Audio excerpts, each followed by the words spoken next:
దేవుని వాక్యమైన బైబిల్ నుండి పౌలు ఎఫెసీయులకు రాసిన పత్రిక 6వ అధ్యాయము ధ్యానము చేస్తూ ఉన్నాం. ఈ దినమందు 9వ వచనము చదువుకుందాం. 6వ అధ్యాయము 9వ వచనం. యజమానులారా, మీకును వారికిని యజమానుడైన వాడు పరలోకమందున్నాడనియు ఆయనకు పక్షపాతము లేదనియు ఎరిగిన వారై వారిని బెదిరించుట మాని ఆ ప్రకారమే వారి ఎడల ప్రవర్తించుడి. చదువుకున్న లేఖన భాగం నిమిత్తమై ప్రభు సహాయాన్ని కోరుకుందాం. పరిశుద్ధుడా, మహోన్నతుడా, నీ పరిశుద్ధమైన పాదములకు వందనాలు తండ్రి. నీకు స్తోత్రం, స్తుతులు చెల్లించుచున్నాము. నీవు మా దేవుడవు, మేము నీకు కృతజ్ఞతాస్తుతులు చెల్లించుచున్నాం. నీవు మా దేవుడవు, నిన్ను గణపరచుచు ఉన్నాం తండ్రి. మీకు స్తోత్రం. పాడిన పాటల్లో తోడై ఉండి జ్ఞాపకము చేసుకొని మీరు పాడించినందుకై స్తోత్రాలు. పాడిన వారిని దీవించి బలపరచండి. చదువుకున్న నీ లేఖన భాగం దీవించి ఆశీర్వదించండి. మీరే మాతో మాట్లాడుతూ రమ్మని ప్రార్థన చేస్తున్నాం. సహాయం చేయండి. ఈ నీ వాక్యము మేమందరం కూడా గ్రహించున్నట్లుగా సహాయం చేయండి. వాక్యానుసారంగా జీవించినట్లుగా సహాయం చేయమని మీకు అప్పగించుకుంటూ యేసుక్రీస్తు నామములో ప్రార్థించి అడిగి పొంది ఉన్నాము తండ్రి. ఆమేన్. దేవుని వాక్యమైన బైబిల్లో యజమానుల గురించి రాయబడి ఉంది, పనివారి గురించి రాయబడి ఉంది. పనివారు, యజమానులు. యజమానులు వారి కింద పనివారు ఉన్నారు. యజమానులు అనగా వారు పని చేయించుకునే వాళ్ళు. ఒక యజమానుని కింద ఒక దాసుడు ఏ విధంగా పనిచేస్తాడో, ఒక యజమానుడు ఒక దాసుని కుటుంబాన్ని ఏ విధంగా పోషిస్తాడో ఆ సంగతి బైబిల్ మనకు తేటగా జ్ఞాపకం చేస్తూ ఉంది. కాబట్టి యజమానులారా, మీకును వారికిని యజమానుడైన వాడు పరలోకమందున్నాడనియు అనే మాట వ్రాయబడి ఉంది. మీకు వారికి అంటే పనివారికి యజమానుడు పరలోకమందున్నాడు. యజమానులైన మీకు గుడక పరలోకమందు యజమానుడు ఉన్నాడు. భూమి మీద మీరు యజమానులు కాగా మీకును పనివారికిని పరమందు ఒక యజమానుడు ఉన్నాడన్న సంగతి ఎరిగి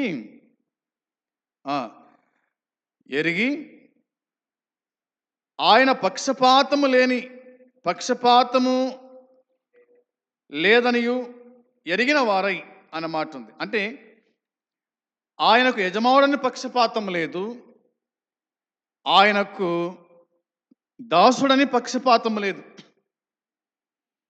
ఇక్కడ ఈ భూమి మీద పక్షపాతం చూపిస్తాం. నేను యజమానుణ్ణి, నువ్వు దాసుడవు. నీవు దాసుడవు కాబట్టి నీవు నా కింద అణిగి ఉండాల్సిందే, నీవు నా మాట వినాల్సిందే అని మనం అంటాం. అయితే దేవునికంటూ పక్షపాతం లేదంట. యజమానులకు ఒకటి తీర్పు తీరుస్తాడు, దాసులకైనా ఒకటి తీర్పు తీరుస్తాడు. ఇరువురు పక్షమున ఆయన ఉంటాడు. నువ్వు భూమి మీద యజమానుని కదా అని నిన్నేమి పై స్థాయిలో ఉంచాడు. నువ్వు భూమి మీద దాసుని కదా అని నిన్ను కిందివానిగా ఉంచాడు. ఇద్దరిని సమానంగానే ఆయన చూస్తాడు అని దేవుని వాక్యము చెప్తూ ఉంది. ఇక్కడ ఒక మాట మనం జ్ఞాపకం చేసుకోవాలా. అదేమిటంటే, యజమానులైన వాళ్ళు వారిని బాధించుట మానాలి. యజమానుడైన వాడు దాసుని ఏం చేయాలా? బాధించకూడదంట. బాధించకూడదు, బాధ పెట్టకూడదు. డబ్బుంది కదా, ఆస్తులున్నాయి కదా, పలుకుబడి ఉంది కదా అని చెప్పేసి పేదవాణ్ణి, కూలివాణ్ణి ఏమాత్రం కూడా బాధ పెట్టకూడదని దేవుని వాక్యమైన బైబిల్ చెప్తూ ఉంది. ఇక్కడ నేను కొన్ని విషయాలు జ్ఞాపకం చేస్తాను, జాగ్రత్తగా వినాలని మనవి చేస్తూ ఉన్నాను. యజమానులు వారి బాధ్యతలు కొన్ని ఉన్నాయి. యజమానులకు కొన్ని బాధ్యతలు ఉన్నాయి. అవేమిటో నేను ఒక 4 విధాలుగా చూపిస్తాను. ఒకటవదిగా మనం చదువుకున్నాం ఇక్కడనే 6వ అధ్యాయము 9వ వచనంలో, వారిని బెదిరించుట మాని అన్నాడు. అవునా? అంటే కఠినమైన పదాలు వాడకూడదు అన్నాడు అన్నమాట. దాసులైన వారిని చూసి, పనివారిని చూసి కఠినమైన పదాలు మీరు వాడొద్దు, వారిని బెదిరించొద్దు అన్నాడు. ఈనాడు నువ్వు వారిని బెదిరిస్తే రేపు పొద్దున నువ్వుడికి బెదరాల్సి వస్తుంది అనే మాట, అది అర్థం. అవునా? అందుకోసమే వారిని బెదిరించొద్దు, వారి ఎదుట వారిని కఠినంగా మాట్లాడొద్దు. నువ్వు అటటోనివి ఇటటోనివి కదా, నువ్వు అట్టడదానివి ఇట్టడదానివి, ఈ పదాలు మీరు వాడొద్దు. మీకు ఆస్తులున్నా, అంతస్తులున్నా, నువ్వు పెద్దవాడివైనా కదా, యజమానునివైనా కానీ నీ కింద ఉన్న పని మనుషులను మాత్రము ఇలాంటి పదాలు మీరు ఉపయోగించకూడదు, జాగ్రత్త అన్నాడనమాట ఆయన. ఇది ఒకటి. రెండవదిగా మనం ఆలోచన చేస్తే, లేవియ కాండము 19వ అధ్యాయం 13వ వచనంలో, జాగ్రత్త వినండి. లేవియ కాండము 19వ అధ్యాయము 13 చదవాలి. 19వ అధ్యాయం 13వ వచనంలో, నీ పొరుగువాన్ని హింసింపకూడదు, వాని దోచుకొనకూడదు, కూలివాని కూలి మరునాటి వరకు నీ యొద్ద ఉంచుకొనకూడదు అనే మాట వ్రాయబడింది. వినండి.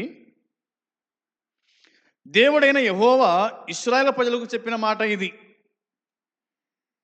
ఏమంటున్నాడు ఇక్కడ అంటే, నీ పొరుగువాన్ని హింసింపకూడదు అనే మాట ఉంది. ఈనాడు చూడండి, పొరుగు వాళ్ళను హింసిస్తూ ఉన్నారు, పొరుగు వాళ్ళను కొడుతూ ఉన్నారు, పొరుగు వాళ్ళను అవసరమైతే చంపేస్తున్నారు. అలా చేయకూడదు అన్నాడు.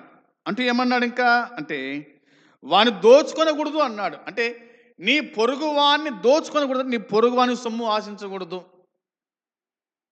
నీ పొరుగువాన్ని దేన్నైనా ఉడికి నువ్వు ఆశించకూడదు అన్నాడు. దోచుకోవడం అంటే, పేదవాన్ని ఉన్నవాడు ఏం చేస్తాడంటే దోచుకుంటాడు. అవునా? ఎందువల్ల దోచుకుంటాడంటే, అతనికి పలుకుబడి ఉంది కాబట్టి, ధనం ఉంది కాబట్టి, డబ్బు ఉంది కాబట్టి, ఆస్తులున్నాయి కాబట్టి దోచుకోకూడదు అన్నాడు. ఇంకేమన్నాడు? కూలివాని కూలి మరునాటి వరకు నీ యొద్ద ఉంచుకోకూడదంట. ఈనాడు పనిచేస్తే, ఉదయం నుంచి సాయంత్రం పనిచేస్తే సాయంత్రమే కూలి ఇవ్వాలంట. మనమేం చేస్తాం?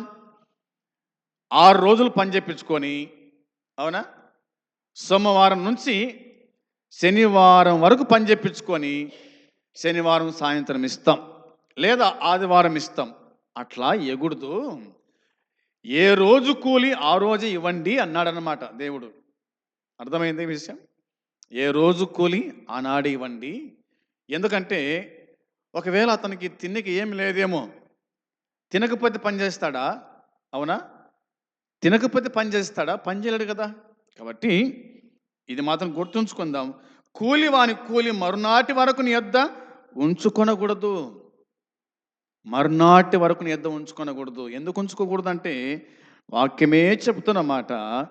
చూడండి, మలాకి గ్రంథం 3వ అధ్యాయము 5వ వచనంలో, మలాకి గ్రంథం 3వ అధ్యాయము 5వ వచనాన్ని మనం చూడగా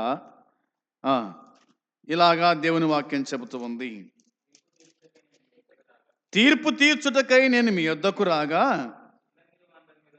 చిల్లంగి వారుల మీదను వ్యభిచారుల మీదను అప్రమాణికుల మీదను నాకు భయపడక వారి కూలి విషయములో కూలి వారిని విధవరాండ్రను తండ్రి లేని వారిని బాధ పెట్టి పరదేశులకు అన్యాయము చేయ వారి మీద దృఢముగా సాక్ష్యం పలుకుదునని సైన్యములకు అధిపతి యెహోవా సెలవిచ్చుచున్నాడు అని ఉంది.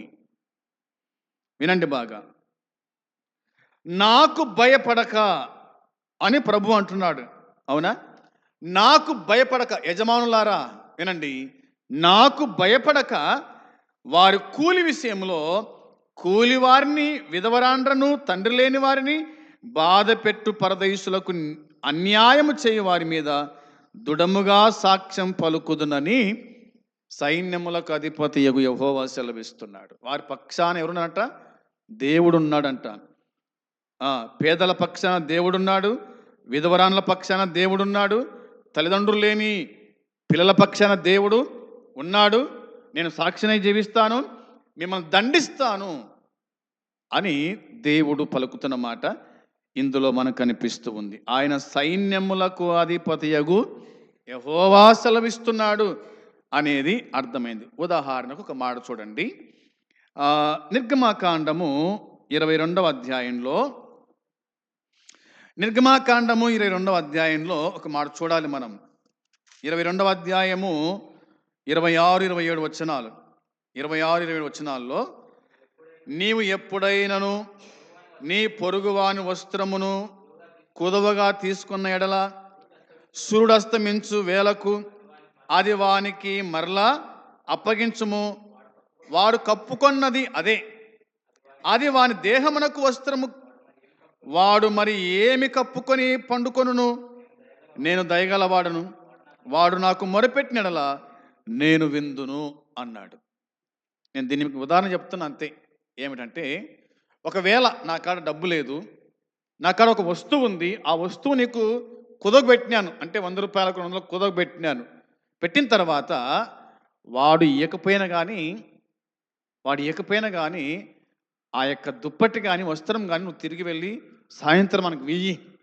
ఎందుకంటే వాడిని కప్పుకోవడానికి అదే ఉంది, అది తప్ప ఏం లేదు తన కాడ. ఒకవేళ తను నాకు మొరపెడితే నేను వింటాను, నీ మీద చర్య తీసుకుంటాను అని దేవుడు చెప్పాడు. వాడు లేకనే కుదవబెట్టినాడు కాబట్టి నీవు దాన్ని ఉంచుకొనకూడదు, నీ కాడ ఇచ్చేసాయి అని దేవుని వాక్యమైన బైబిల్ మనకు జ్ఞాపకము చేస్తూ ఉంది. ఇది మనం గుర్తుంచుకోవాలి. ఏమిటంటే, కూలివానికి కదా, కూలి అప్పగించమన్నాడు అనమాట. అంటే కూలిని బిగబట్టకూడదు అని దేవుని వాక్యము మనకు తెలియజేస్తూ ఉంది. మూడవదిగా మనం ఆలోచన చేద్దాం. ఒకటవదిగా కఠినమైన పదాలు వాడకూడదు. రెండవదిగా కూలిని అప్పటికప్పుడు ఇవ్వాల, అంతే. కూలిని అప్పటికప్పుడు ఇవ్వాలంతే. ఉదయం పనికి వచ్చినాడు, సాయంత్రం పని అయిపోయింది, వెంటనే కూలి ఇచ్చేసి దాన్ని బిగబట్టవద్దు అని దేవుని వాక్యం చెబుతుంది. మూడవదిగా మనం ఆలోచన చేద్దాం. చూడండి, ద్వితీయోపదేశకాండము 24వ అధ్యాయం 14వ వచనం చూడండి. 24వ అధ్యాయము 14వ వచనం చదువుకుందాం. అందుకు దావీదు, నాకేమీ తోచకున్నది, గొప్ప చిక్కులలో ఉన్నాను. యెహోవా గనుక మనసులో చేతిలో పడకుండా. ద్వితీయోపదేశకాండము 24వ అధ్యాయం 14 వచనం. నీ సహోదరులోనేమి, నీ దేశమందరిని, నీ గ్రామంలోనున్న పరదేశులలోనేమి దీన దరిద్రుడైన కూలివానిని బాధింపకూడదు. ఏనాటి కూలి ఆనాడే ఇయ్యవలెను అనే మాట వ్రాయబడింది. మూడవదిగా ఏమిటంటే, ఏనాటి కూలి ఆనాడే ఇయ్యాలంట. ఏనాటి కూలి ఆనాడే ఇయ్యవలను అనే మాట ఉంది. ఎందుకు ఇయ్యాలా ఏనాటి కూలి అన్నాడు అంటే, వాక్యమే చెబుతున్న మాట, నీ సహోదరులలోనేమి, నీ దేశమందలి నీ గ్రామములలోనున్న పరదేశంలోనేమి దీన దరిద్రుడైన కూలివానిని బాధింపకూడదు. ఏనాటి కూలి ఆనాడే ఇవ్వలను అనే మాట ఉంది. వీరెవరంట? దీన దరిద్రుడైన కూలివాడు. దీన దరిద్రుడైన కూలివాడు అనే మాట ఉంది. దరిద్రుడా, దీన దరిద్రుడు అంటే తనకి ఏమి ఉండదు, ఆ పూట కూడా ఏమీ ఉండదన్నమాట. వాణిని ఏం చేస్తానంటే దీన దరిద్రుడు అనే మాట వ్రాయబడి ఉంది. ఆ పూటకు ఉండక అందుకోసం నీకు పనికి వచ్చాడు కాబట్టి వెంటనే తన కూలి తనకిస్తే తాను ఇంటికి పోయి భోజనము చేయగలుగుతాడు. నువ్వు ఇవ్వకుండా పని చెప్పించుకొని ఇవ్వకపోతే కనుక వాడు ఎలాగ బతుకుతాడు? వాడు మరుసటి దినాన ఎలాగ పనికి వస్తాడు? అవునా? అందుకోసమే నీ దేశమందు కానీ, గ్రామంలో కానీ, అవునా, పట్టణంలో కావచ్చు, మండలంలో కావచ్చు, గ్రామంలో కావచ్చు, నువ్వు పనికి పిలుచుకున్న కూలివానికి కూలి వెంటనే ఇచ్చేసాయి. అంతే, వెంటనే ఇచ్చేసాయి, ఉంచుకోకూడదు అని దేవుని వాక్యమే చెబుతుంది. దీనికి ఉదాహరణగా ఇలాగ వాక్యం చెబుతుంది చూడండి. ఒకవేళ చూడండి ఎక్కడనే రాయబడింది, వచనం 15 కూడా చదువుకుందాం. 15 వచనంలో, సూర్యుడు అస్తమింపక మునుపు వానికి ఇవ్వవలెను, వాడు బీదవాడు కనుక దాని మీద ఆశ పెట్టుకొని ఉండును, వాడు నిన్ను బట్టి యెహోవాకు మొరపెట్టునేమో, అది నీకు పాపమగును అన్నాడు. అవునా? సూర్యుడు అస్తమింపక మునుపు వానికి ఇయ్యాలి అన్నాడు. ఎందుకంటే వాడు బీదవాడు గనుక దాని మీద ఆశ పెట్టుకొని ఉంటాడు. వాడు నిన్ను బట్టి యెహోవాకు మొరపెడతాడేమో, అది నీకు పాపమవుతుంది అన్నాడు. అంటే కూలి ఇవ్వకపోయినా కానీ పాపమంట. అవునా? ఎందుకంటే వాడు బీదోడు కాబట్టి వానికి ఇవాళ ఇవ్వకపోతే, దేవుడా పగలంతా పని చేసినాను, నా యజమాను నాకు కూలి ఇవ్వలేదు, నేను ఎలా బతకాలా అని ఒక్క మాట అంటే కనుక అది నీకు పాపమవుతుంది. నువ్వు పాపం చేయకపోయినా నీకు పాపం అవుతుంది. అందుకోసమే జాగ్రత్త అని దేవుని వాక్యం గుర్తు చేస్తూ ఉంది. ఒక మాట చూడండి, యాకోబు రాసిన పత్రికలో ఇలాగా రాయబడి ఉంది. యాకోబు రాసిన పత్రిక 5వ అధ్యాయము 1వ వచనము. యాకోబు రాసిన పత్రిక 5వ అధ్యాయము 1-5 వచనాలు చదువుకుందాం. ఇదిగో ధనవంతులారా, మీ మీదకి వచ్చేడి ఉపద్రవములను గురించి ప్రలాపించి ఏడవండి. మీ ధనము చెడిపోయెను, మీ వస్త్రములు చిమ్మెటలు కొట్టిన వాయను, మీ బంగారమును మీ వెండియు తుప్పు పట్టినవి, వాటి తుప్పు మీ మీద సాక్ష్యముగా ఉండి అగ్నివలే మీ శరీరములను తినివేయును. అంత్య దినముల యందు ధనము కూర్చుకొంటిరి. ఇదిగో మీ చేళ్ళు కోసిన పనివారికి ఈ మాట వినండి, ఇదిగో మీ చేళ్ళు కోసిన పనివారికి మీరు మోసగించి బిగబట్టిన కూలి మొరపెట్టుచున్నది. మీ కోతవారి కేకలు సైన్యములకు అధిపతి ప్రభువు యొక్క చెవులలో జొచ్చి ఉన్నవి. మీరు భూమి మీద సుఖముగా జీవించి భోగాసక్తులై వదదినమందు మీ హృదయములను పోషించుకొంటిరి అన్నమాట రాయబడి ఉంది. విశేషించి మనం చూడండి, గమనించండి. ఇదిగో ధనవంతులారా, మీ మీదికి వచ్చేది ఉపద్రవమును గురించి ప్రలాపించి ఏడవండి అనే మాట ఉంది. 4వ వచనం చెప్తున్న మాట ఏమిటంటే, ఇదిగో మీ చేళ్ళు కోసిన వాని పని వారికి ఇయ్యక. అర్థమైంది మాట? మీ చేళ్ళు కోసిన పనివారికి ఇయ్యక మీరు మోసముగా బిగబట్టిన కూలి మొరపెట్టుచు ఉంది అనే మాట ఉంది. ఇప్పుడు మనం పొలం కోపించుకుంటాము, కోపించుకున్న తర్వాత కూలి బిగబడతామంట. అంటే ఇప్పుడు 100 రూపాయలు అయితే 50 రూపాయలు ఇవ్వడము, 50 రూపాయలు అంచనా పెట్టుకోవడం, దాన్నే బిగబట్టడము అంటారనమాట. అంటే రేపు వస్తాడు రాడ పనికి అని అన్నట్లుగా. కాబట్టి అలా మీరు చేయొద్దు. అలా చేస్తే గనుక ఇబ్బంది పడతారని చెప్పాడు. అవునా? ఆ మాట చూడండి. బిగబట్టిన కూలి మొరపెట్టుచున్నది అన్న మాట ఉంది. అంటే బిగబట్టిన కూలే దేవునికి మొరపెడుతుందంట. బిగబట్టిన కూలే దేవునికి మొరపెడుతుందంట. ఇంకేమన్నాడు? మీ కోతవారి కేకలు సైన్యములకు అధిపతి ప్రభువు యొక్క చెవులలో జొచ్చినవి అన్నాడనమాట. తర్వాత రాయబడిన మాట మనం చూస్తాం.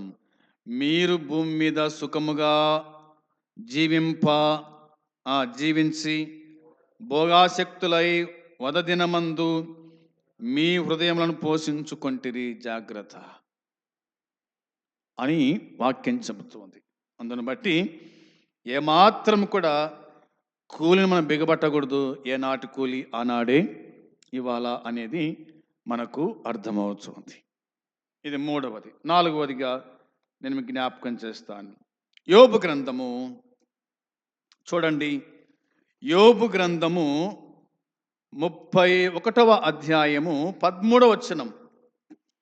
యోబు గ్రంథం 31వ అధ్యాయము 13వ వచనం, 14వ వచనం, 2వ వచనం చదువుకుందాం. నా పనివాడైనను పనికత్తె అయినను నాతో వాద్యమాడగా నేను వారి వాద్యము నిర్లక్ష్యము చేసిన ఎడల దేవుడు లేచునప్పుడు నేనేమి చేయుదును? ఆయన విచారణ చేయనప్పుడు నేను ఆయనతో ఏమి ప్రత్యుత్తరమిత్తును అన్నాడన్నమాట యోబు. వినండి.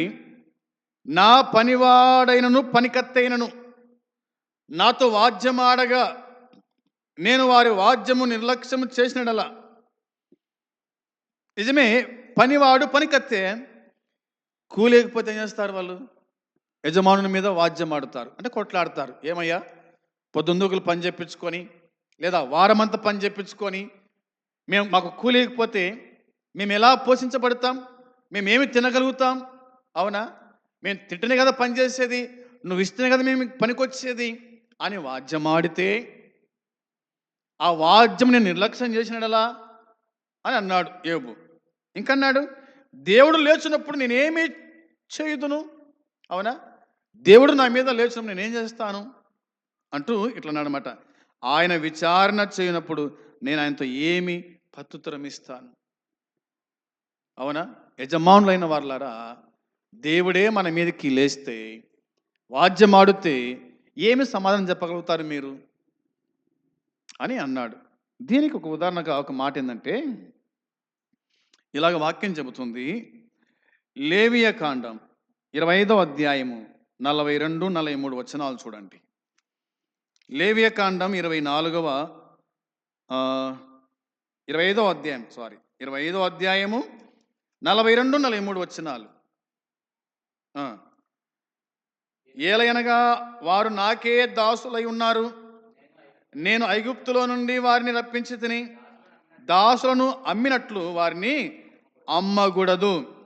నీ దేవునికి భయపడి అట్టి వారిని కఠినముగా చూడకుము అన్నాడు. మీరు కూడా ఒకప్పుడు దాసులే కదా.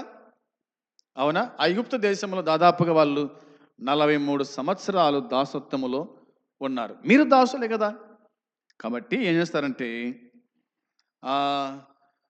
వారు నాకే దాసులై ఉన్నారు, నేను ఐగుప్తుల నుండి వారిని రప్పించి తిని దాసులను అమ్మినట్లు వారిని అమ్మివేయకూడదు అన్నాడు. ఆనాటి దినాల్లో మరి కొంతమంది దాసులను అమ్మినారు కదా. పశువుల మార్కెట్లో ఏ విధంగా పశువులను అమ్ముతారో ఆ విధంగా ఆనాటి కాలంలో దాసులైన వారిని అమ్మినారు డబ్బులకు.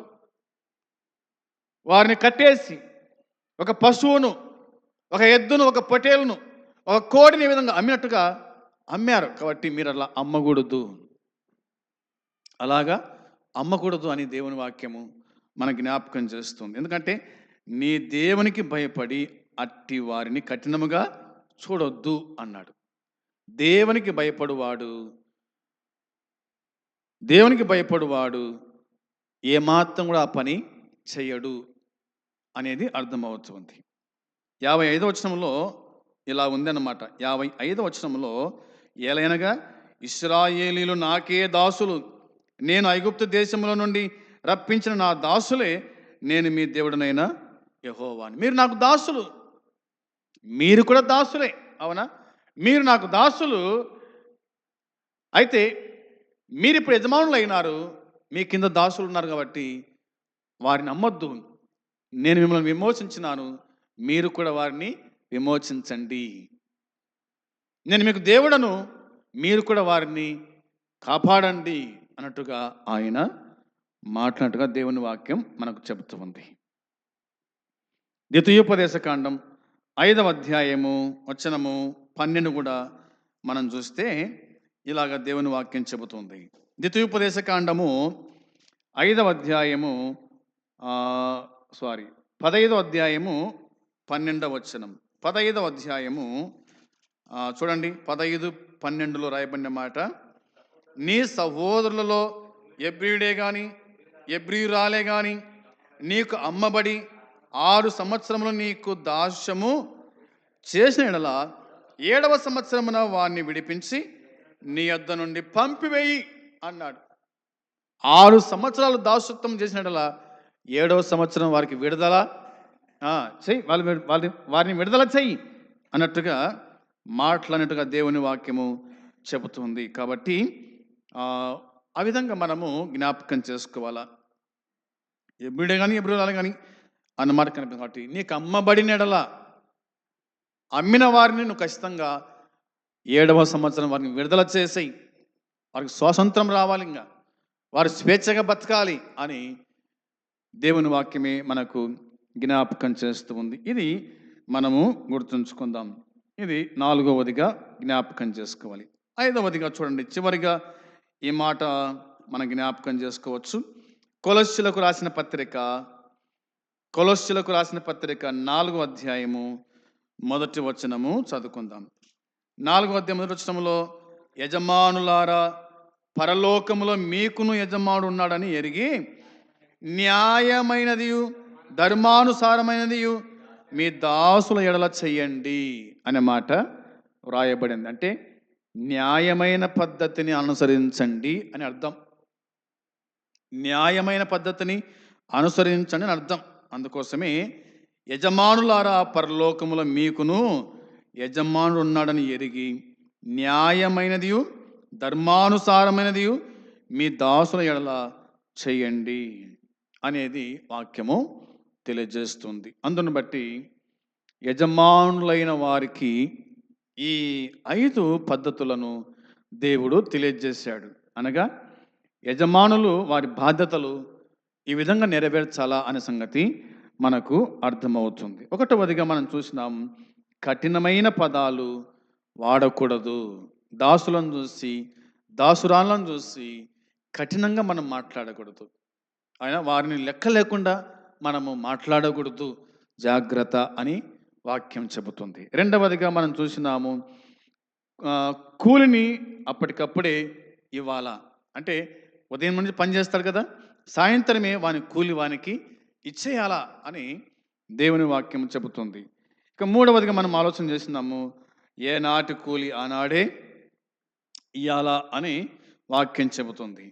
ఇక 4వదిగా మనం ఆలోచన చేయగా ఇలాగుంది, లేదా 4వదిగా పనివాణిని నిర్లక్ష్యము చేయకూడదు అనే మాట వ్రాయబడింది. పనివాణ్ణి మనం నిర్లక్ష్యము చేయకూడదు.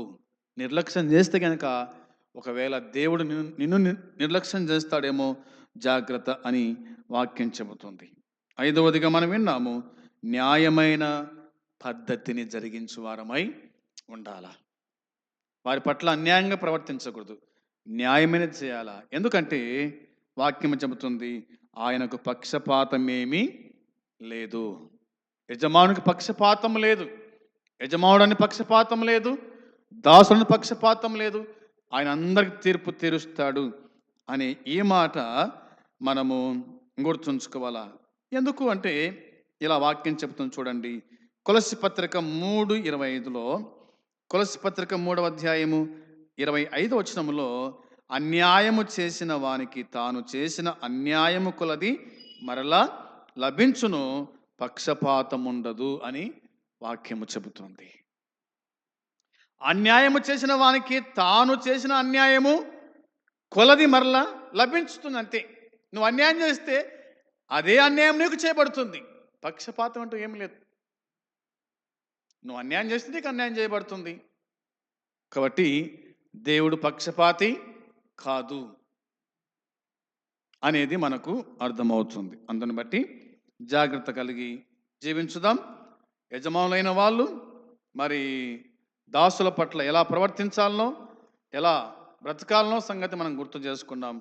ఈ ప్రకారంగా మనము జీవించుదాం. అనగా పద్ధతి ప్రకారంగా, దేవుని వాక్య ప్రకారంగా జీవించుదాం. అట్టి కృప దేవుడు మనకు అనుగ్రహించునుగాక. ఆమేన్. పరిశుద్ధుడా, మహోన్నతుడా, నీ పాదములకు స్తోత్రం, స్తుతులు చెల్లించుచున్నాం. యజమానులారా, దాసుల విషయమై జాగ్రత్త అని చెప్పిన నీ మాటను మేము జ్ఞాపకం చేసుకోవడానికి నువ్వు చూపిన కృపను బట్టి స్తోత్రం. దేవా, ఎలా నడుచుకోవాలనో, ఎలా జీవించాలనో, ఎలా ప్రవర్తించాలనో, ఎలా మాట్లాడాలనో సంగతి మీరు బయలుపరిచారు.